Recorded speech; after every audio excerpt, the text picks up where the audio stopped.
السلام عليكم ورحمة الله وبركاته.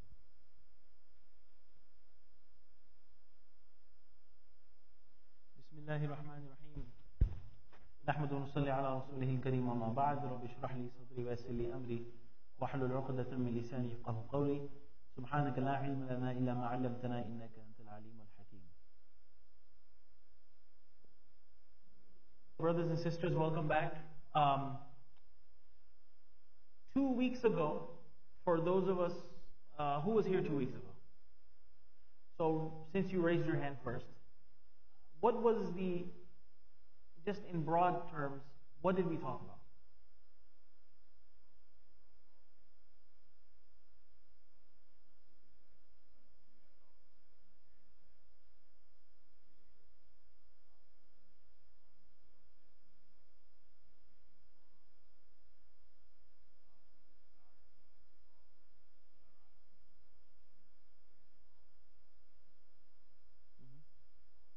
So you're talking about us, and you had your hand up second.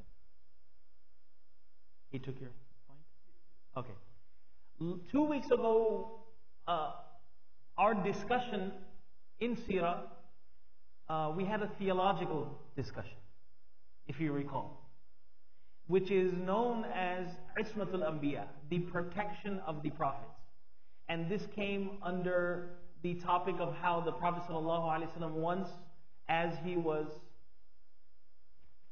herding his sheep, the Prophet ﷺ in his teens told his friend to take care of his flock while he can go and hang out with the guys. And as he went into Makkah, a wedding party, and he heard flutes and musical instruments, and the Prophet ﷺ, he was out of curiosity, he wanted to go see, okay, how are weddings, right? Just like, sometimes, children are, or you may be curious, okay, how's this culture's wedding? Or, like, for example, I had,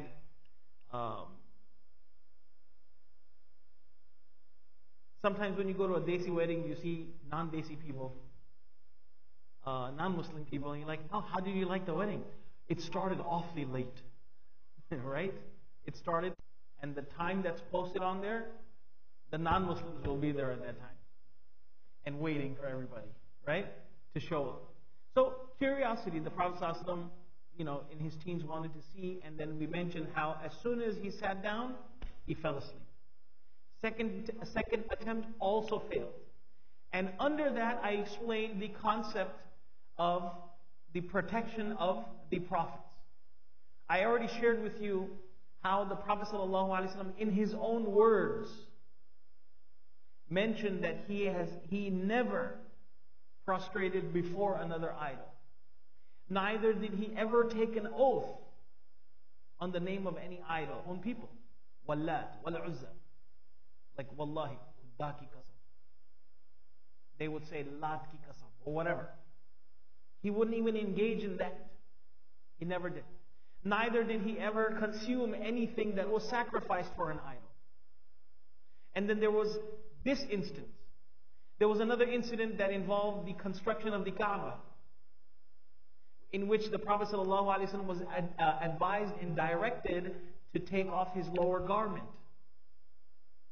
So Allah subhanahu wa ta'ala protected and the Prophet ﷺ and protected every single prophet in deed or action that would go contrary to Tawheed. And not just that, and I shared with you, Ibrahim alayhi salam, from the beginning, from the get-go, from his fitrah, would be at the driver's seat. Not the idol worship.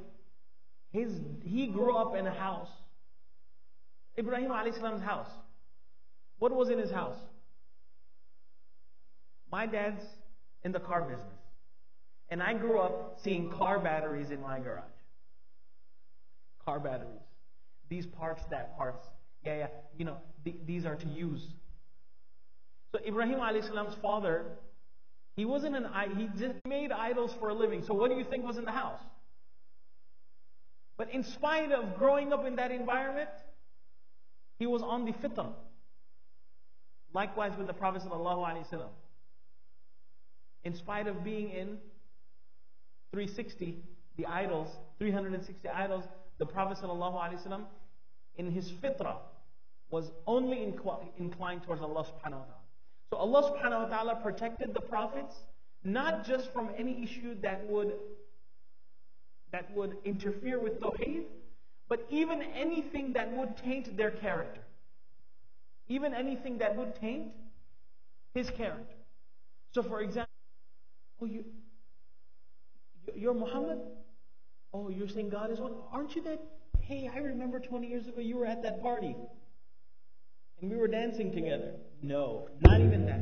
Not a single excuse to lay a finger on the Prophet ﷺ.